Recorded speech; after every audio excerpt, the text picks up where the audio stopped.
You know, the Bible talks about this one moment, a moment that's on the calendar for every single person. It's not some big scary headline, but it's a quiet, profound truth. And honestly, it's not meant to create fear, but to give us focus. So let's dive in and explore what that day might actually look like. I mean, just think about that for a second. What are the few things that are true for every single person who has ever lived? Well, this is one of them. It's this moment that stands completely outside of our time and our culture. It's like a universal appointment that you just can't reschedule, and you definitely can't avoid. In our world of constant noise, the notifications, the endless scrolling, the idea of everything just stopping is almost hard to wrap your head around. But that's exactly what the Bible describes. A moment when all the noise just fades away, the distractions are finally gone, and the only thing left is the simple truth of how a life was lived. So let's try and reframe this whole idea. That phrase, Judgment Day, it usually brings up this image of an intimidating cosmic courtroom drama, right? But what if that's not the right picture at all? The scriptures really suggest we should see it as something way more personal, not some big trial, but a meeting, a face-to-face encounter. And this isn't just a philosophical idea, it's grounded right here in Scripture. This verse from Hebrews lays it out so plainly. And again, the purpose isn't to create anxiety, it's to help us orient our lives around what really, truly matters.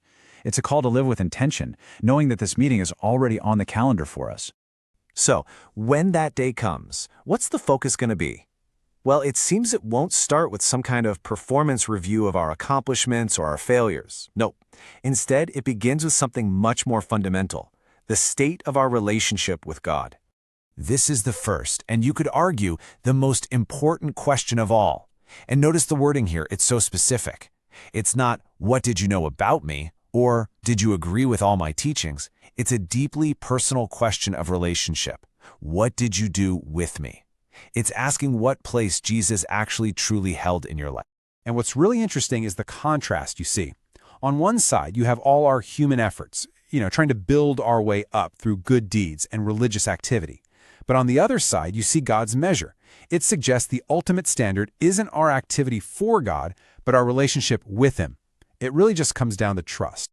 And this right here, this gets to the very core of the gospel message. We can't work our way into a right relationship with God. It's not a wage we earn, it's a gift we receive. It's all about accepting grace, not trying to prove our own worth. And the answer to that first huge question really comes down to this: did we receive the gift? All right, so let's move on to the second question. You can see how this all builds logically. After establishing that foundation of relationship, the focus shifts from our internal belief to our external actions, specifically what we did with everything we were given. You know, every single one of us is entrusted with a really unique set of resources. We're talking about your time, your specific talents and abilities, the influence you have, the opportunities that just happen to come your way. None of that is an accident. And this question isn't about comparing you to someone else. It's an audit of your own personal faithfulness.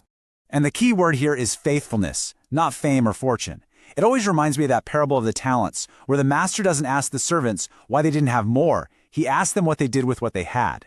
So the question for us is, did we actually recognize the gifts we were given? Did we invest them with purpose? And did we cultivate that steady faithfulness in our everyday lives? And this is such an important reminder for all of us.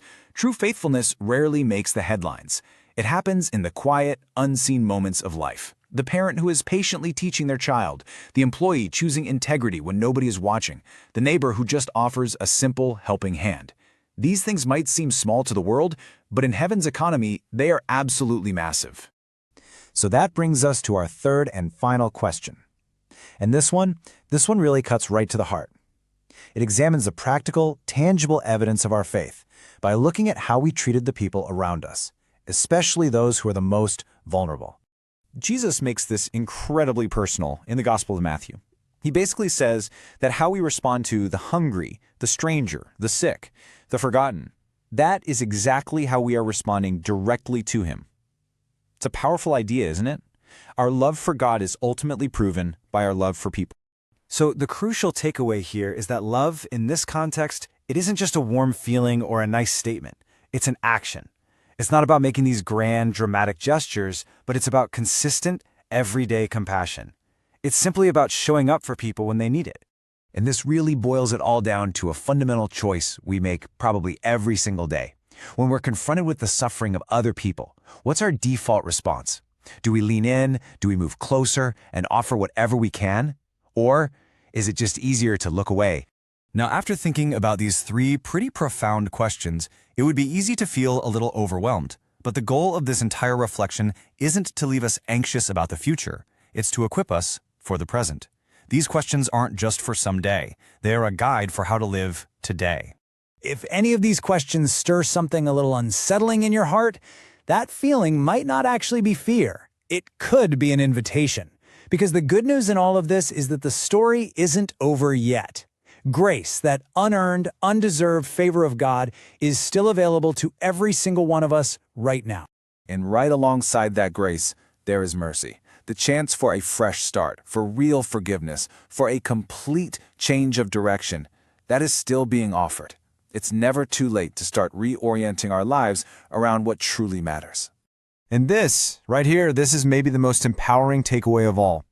Your life is the answer to these three questions. And every single day, with every single choice you make, you are writing that answer.